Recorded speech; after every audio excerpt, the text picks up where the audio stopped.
Okay, so Master Mason note coming at you this morning. I figure we'll tackle fission this morning. Sure, why not? We'll get it. Seeing that we do not have a fission reactor handy, all we're going to really be able to use is the notations of whatever material is out there. So firstly, the first thing you're generally going to hear about fission, or excuse me, fusion, is stuff about the sun and stuff about how it's constantly 30 years out. So informationally, this is 30 years out. So this is really hard to kind of quantify. Nobody can really quantify the sun by all its dynamics because essentially we're on it. Given the drunken photon or drunkard's walk of the photon out here, I mean the calculation necessary, the orbitals, gravity stuff, which is going to be super super important later. House door is it going to make this a little smaller.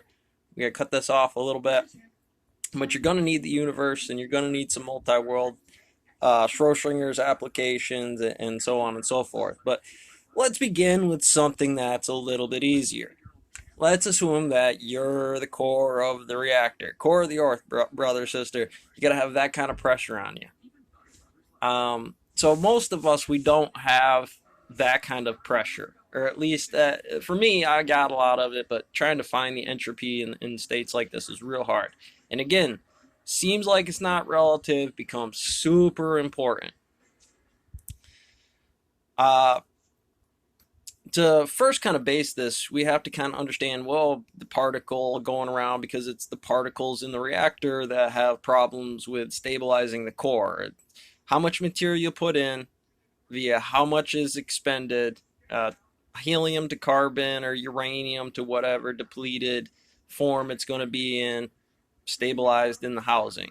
So we can take that housing and we can kind of apply it to other functions.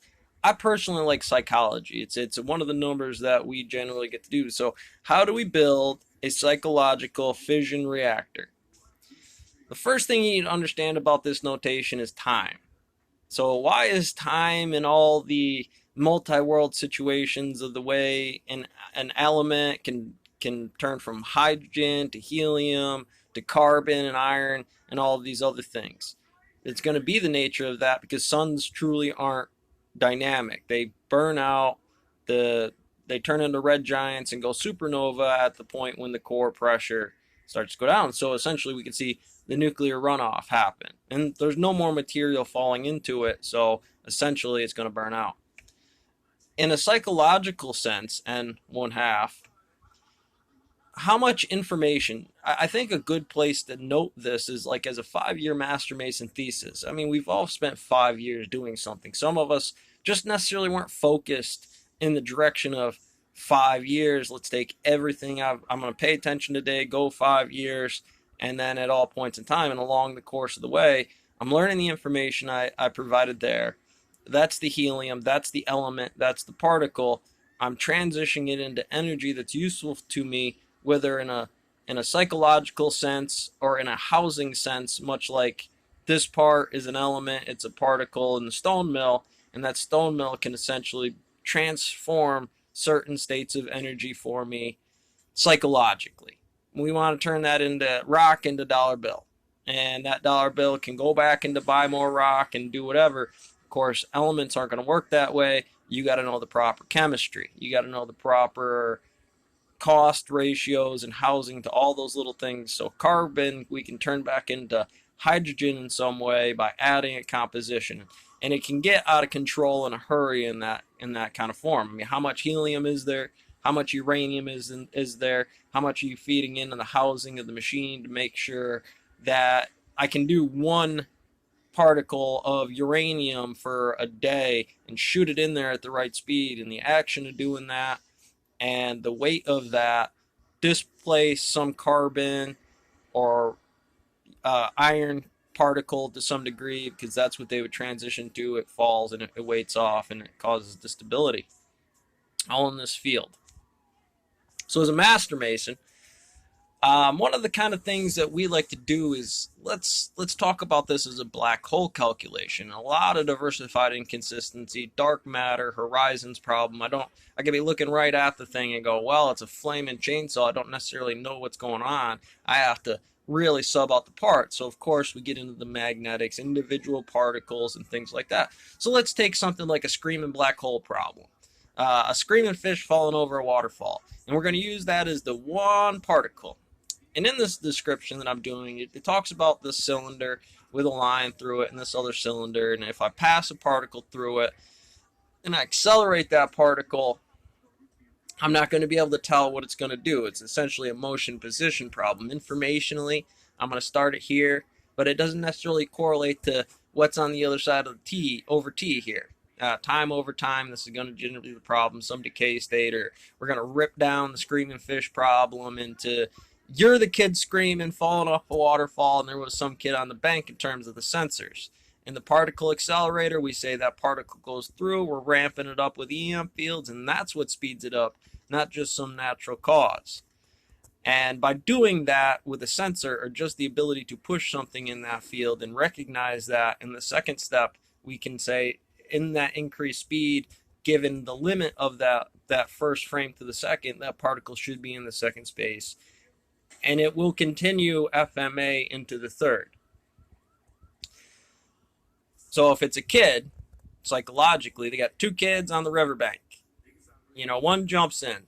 A mile down the road, there's the waterfall. If you go that mile, but these kids are staying in the housing of what this problem is, the EM fields and the sensors that are processed here. Again, kids, they're going to figure some of this stuff out. Stuff's going to kill you. But let's say, for an instant, these kids are dumbasses and one of them climbs a tree. Clearly the same horizon problem that goes into the fish going over the cliff. The kid's already climbing the tree. A lot of safe, a lot of not safe, depending on which form you go. Now the waterfall's right next to the thing. The housing of the fusion reactor has to be incremented against those distances. If they're not the proper calculus. And I want you to think about a conversation where trying to turn this oxygen into gold, or oxygen into time, or oxygen into whatever form you want to turn it into. You want to turn it into cheeseburgers. Get it. It's your horizon problem on that speed to ramp that up in this aspect to stabilize the core reaction in this function. Multi-world situations come in because I could say the kid climbed this far on the tree, got down in time. I could say that this reaction, and only in the aspect of that's what the physics did, or I know that that's what's going to do. Particles, chemistry, they obey by certain functions within an entropy of their decay state, how I put it into the machine.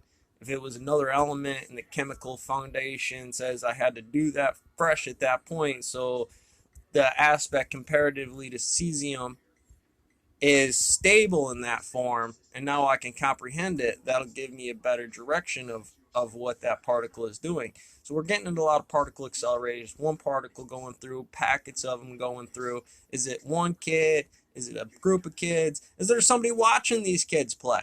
What's the observable horizon where the black hole and the screaming cat or the screaming fish goes off of over the waterfall? This kind of thought experiment gets you into multiple forms of each base of the calculus. We're going to cell part each of those into unit measures that are sensible to what happens. Sometimes this takes the form of true elements. The element in itself is the increment of the distance. I need certain things at this time, cheeseburgers, rabbits, girlfriend, dog, money, doesn't matter, to stabilize the reaction core.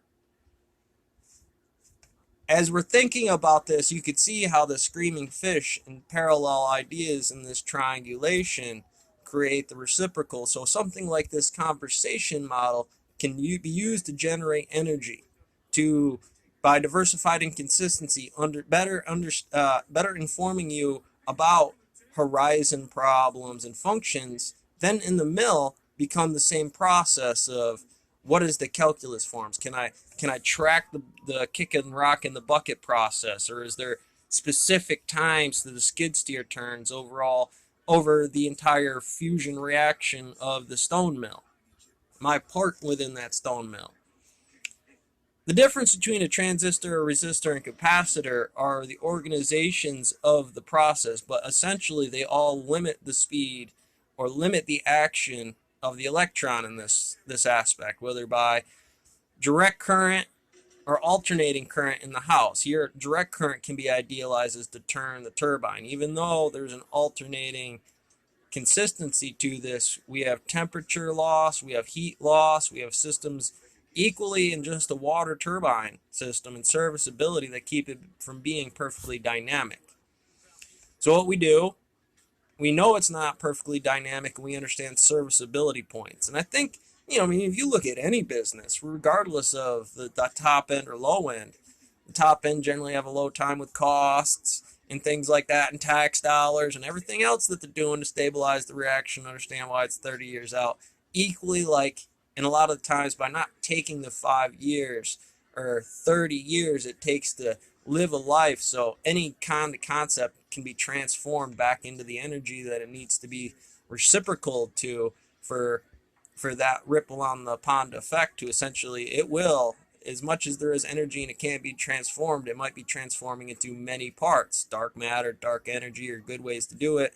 Diversified inconsistency on the floor, and failure analysis systems. There might be a lot inside of there, given if you just rank on this, if you just get on the saw like that, the motor mounts are going to get on it, the ball screw is going to go. So are you really tracking those things? Because if you didn't mathematically, then essentially, because the screw bolt was, or I think it's a screw bolt, just goes all the way up and down with the saw, the whole length of the saw. That was on a serviceability rating that is now dropped down a little bit. Now, when I was in the stone mill, we didn't have nothing like that. You were the quantum operator on this one, adjusting those numbers inside of squishy time frames.